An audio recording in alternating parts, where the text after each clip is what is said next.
Hello again from the Hermitage as we come to the end of our journey together, seeking to uncover that immortal diamond that is within each one of us.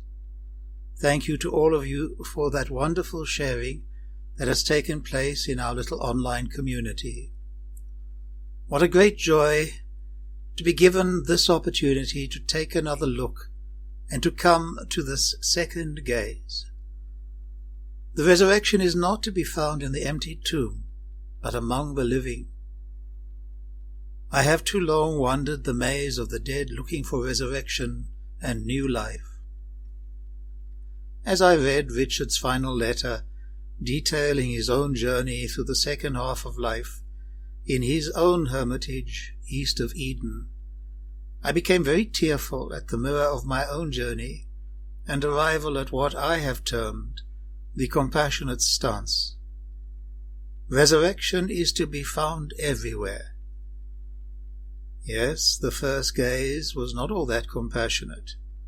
How will this affect me? How does my self-important image react to this? How can I get back in control of the situation? I've come to see this over the years as that infection, that original woundedness, always wanting to take for myself that which can only be received as a gift, that great need to be loved that seeks to justify itself and so to become lovable and loved. This is semi-Pelagianism that understands the grace of God and human effort working together towards human justification and salvation. This view is particularly seductive because it appeals to that inner woundedness and desire to have something to offer God, something by which I can be measured and valued. If you do all these things, then I promise you. As I heard this pronouncement while taking my final religious vows as a Franciscan, I remember the warning voice even then. Through the years I have seen such a view fostering anxiety and judgment that eventually leads to a hard-heartedness that rejects mercy and has little room for compassion. This is not a road that leads to love, but becomes all about me, and my righteousness. A sense of humour and detachment is certainly needed.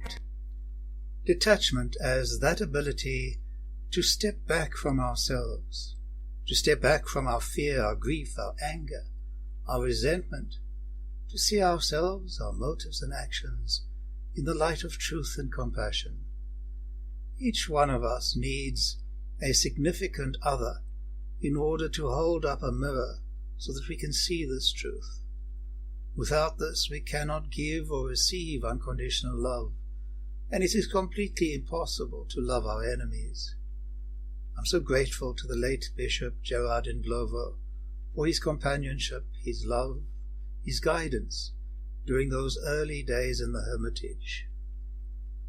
I have found guilt and shame to be most unhelpful, for it protests the false self as it is shocked by its own limits, certainly the defences of a little man who wants to be that big man. First comes love. God leads by compassion towards the soul, never by condemnation. If God would relate to us by severity and punitiveness, God would only be giving us permission to do the same. I weep at this great sorrow I have encountered on my journey, but this is our human journey. God offers us this grace to weep over our sins, to humbly recognize our littleness, rather than to become big. It is a kind of weeping and a kind of wondering that keeps us both askew and awake. An early unitive experience of such deep soul sorrow came about while watching a terrible oil spill.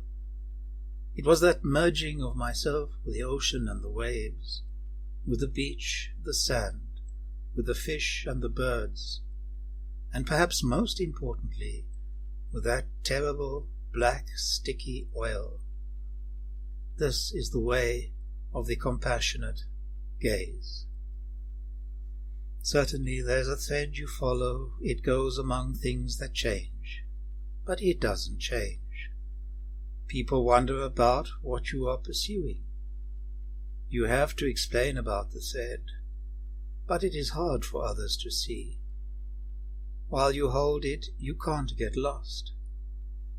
Tragedies happen, people get hurt or die, and you suffer and get old. Nothing you do can stop time's unfolding. You don't ever let go of that thread. The Lord grant you peace.